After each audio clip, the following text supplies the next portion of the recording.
Buenas noches, compañeros. Mi nombre es el licenciado maestro en Derecho Daniel Roberto Ramírez. Soy el titular del módulo que actualmente impartimos sobre la materia de Derecho Fiscal. La solicitud de coordinación académica nos pidieron que realizáramos un video relacionado con algún tema del módulo. Y la intención de este ejercicio a mí me parece muy propio. Creo que es interesante que cuando menos nos conozcamos o que ustedes conozcan a quien revisa finalmente sus trabajos que se envían. Mi intención más que nada es crear un video que les pueda servir sobre todo para su trabajo final. Si ustedes revisan plataforma, se darán cuenta que el trabajo final versará sobre un caso práctico de un juicio de nulidad o de un recurso que se interponga en contra de este juicio. Me queda claro que su formación no es la de abogados, es la de contadores, es la de administradores, y por lo mismo me interesa que conozcan al menos las bases más generales de este juicio para que puedan hacer sin mayor dificultad su trabajo final, ¿verdad? Bueno, pues comenzamos. Antes que nada debo decirles que la ley que regula precisamente este juicio lo es la Ley Federal de Procedimiento Contencioso Administrativo, que es una ley de índole federal que aplica en todas las entidades federativas, y quien lleva a cabo este juicio, la autoridad que resuelve este tipo de juicios, lo es el Tribunal Federal de Justicia Fiscal y Administrativa. Es un tribunal federal con sede en la Ciudad de México que tiene distintas salas regionales en algunas entidades federativas. En el estado de Sonora, la sala fiscal se encuentra en Ciudad de Obregón, Sonora. Habría que revisar en las entidades federativas de donde son cada uno de ustedes, ver dónde se encuentran estas salas, ¿no? Que son las competentes. Lo primero que tenemos que conocer en este juicio son quiénes forman parte de este juicio, quiénes son llamados a juicio o quiénes forman parte de este procedimiento. Lo primero que tenemos que saber es que uno de los sujetos procesales más importantes lo es evidentemente el demandante, es decir, quien presenta la demanda, que en este caso puede ser un particular o puede ser una empresa que busca que se declare la nulidad de un acto, de una resolución por parte de una autoridad del gobierno y en ciertos casos una autoridad fiscal. Los siguientes sujetos de esta relación procesal son los demandados. ¿Quiénes pueden ser demandados? Bueno, pues evidentemente la autoridad que dictó la resolución que se impugna. Puede ser también un particular al que le favorezca esa resolución cuando se trata de un asunto de naturaleza fiscal. Puede ser también el Servicio de Administración Tributaria. Como ente recaudador de los impuestos, pues evidentemente pueden cometerse errores o dolo y este juicio puede declarar la nulidad de cierto cobro indebido o mal calculado de algún impuesto. También puede apersonarse este juicio en su carácter de demandado la Secretaría de Hacienda y Crédito Público cuando se controvierte o se impugna el interés fiscal de la Federación. Perdón. Otro de los sujetos que se involucran en esta relación procesal lo es el tercero. ¿Quién puede ser tercero en un juicio? Pues aquel que tiene un derecho incompatible con el demandante. Es decir, aquel que por alguna circunstancia le beneficia o le perjudica lo que llegue a resolver el tribunal. Bueno, ya conociendo quiénes son los que integran este juicio, debemos ahora conocer cómo se presenta una demanda o en qué consiste una demanda. Bueno, la demanda se puede presentar en dos vías. En la vía tradicional, es decir, en el juicio que se presente directamente ante la sala fiscal, o se puede hacer un juicio en línea. En la actualidad fue una de las reformas que generó el presidente Vicente Fox Quesada, que permitió un juicio en línea, que supone pues evidentemente omitir gastos de traslado, de copias, etcétera, etcétera, pero son ciertos casos en donde procede este juicio en línea, sobre todo más que nada en multas de cuantía menor. ¿Cuánto tiempo o cuál es el plazo para interponer la demanda? Pues hay diversas reglas. La primera regla es que se presente dentro de los 30 días siguientes posteriores a la notificación del acuerdo que se pretende anular, ¿sí?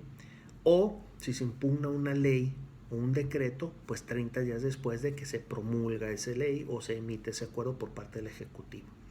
También existe una regla de presentar la demanda en un plazo de 5 años, pero estos 5 años son nada más cuando la autoridad demanda la modificación o la nulidad de una resolución que le resulta benéfica a un particular. Ahora, ¿en qué consiste la demanda o cómo se debe presentar la demanda? Pues evidentemente, si se utiliza la vía tradicional, se tiene que presentar por escrito, ¿no? Si es en la vía internet, pues se llevan a un formulario. Pero lo común es que se haga por la vía tradicional, porque ya les comentaba, en la vía de internet es muy reducidos los casos en los que procede. En la vía tradicional la demanda se debe presentar y lo primero que debe de establecerse es el nombre y domicilio del demandante, es decir, quién es y dónde puede notificársele. Algunas veces se pone como domicilio un correo electrónico, que también es válido. Lo segundo que se tiene que precisar en la demanda es la resolución que se impugna, es decir, qué es lo que se está impugnando, si es una resolución, si es un acto, es un decreto o es una ley. El tercero de los puntos de la demanda es quiénes son los demandados, quién es la autoridad a la que se está demandando y el tipo de juicio en el que se promueve, es decir, en la vía tradicional o por internet.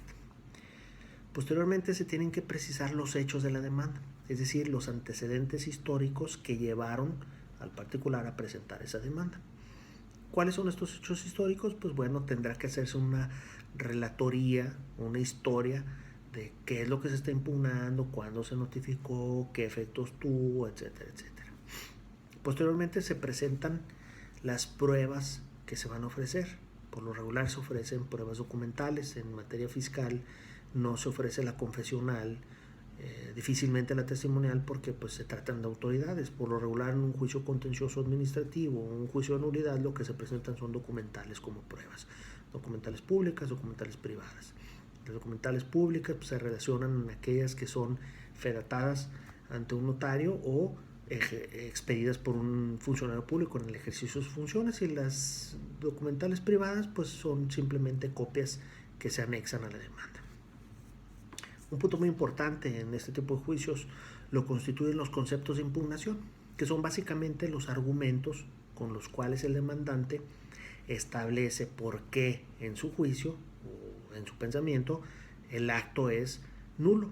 Es decir, ahí se establecen las circunstancias, los motivos, las razones por las que el demandante estima precisamente que la demanda que está interponiendo es suficiente para declarar la nulidad del acto que se pretende. Otro punto que se tiene que precisar en la demanda lo es el nombre y domicilio del tercero interesado, es decir, de aquella persona que le pudiera resultar benéfico o perjudicial la emisión de este acto. Y finalmente los puntos petitorios, que es un apartado en donde se le pide al tribunal fiscal cómo es que el demandante quiere que se resuelva el asunto. Posteriormente, ya admitida esta demanda, pues lo que procede es la contestación de la misma. Y la contestación, pues evidentemente está a cargo de las autoridades demandadas o del particular demandado. ¿Qué sucede? Cuando se admite la demanda, lo que se hace es correrle traslado con las copias al demandante, es decir, entregarle copia de la demanda y de los anexos para que la autoridad o el particular esté en posibilidad de contestar esa demanda. La demanda se contesta en 30 días siguientes a aquel plazo en el que se le notifica la demanda. ¿Qué es lo que se debe hacer en la contestación? Bueno, pues lo primero que tendrán que hacer valer las autoridades es, en primer término, qué tipo de incidentes se deben de hacer valer.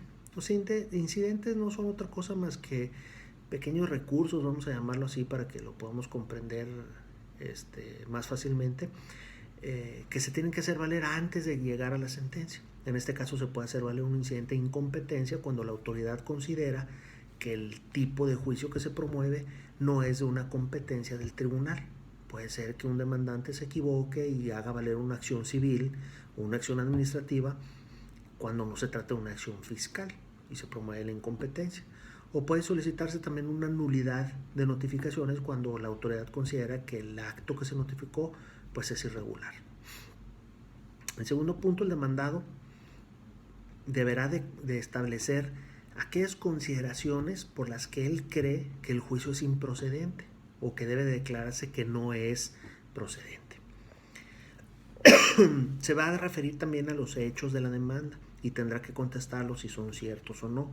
Si se deja de contestar un hecho, la autoridad fiscal, el tribunal, va a considerar que ese hecho, por no haberse pronunciado, si es cierto o verdadero, se va a tener por cierto. Entonces es muy importante que las autoridades al momento de contestar establezcan si es o no cierto el acto que se le está impugnando.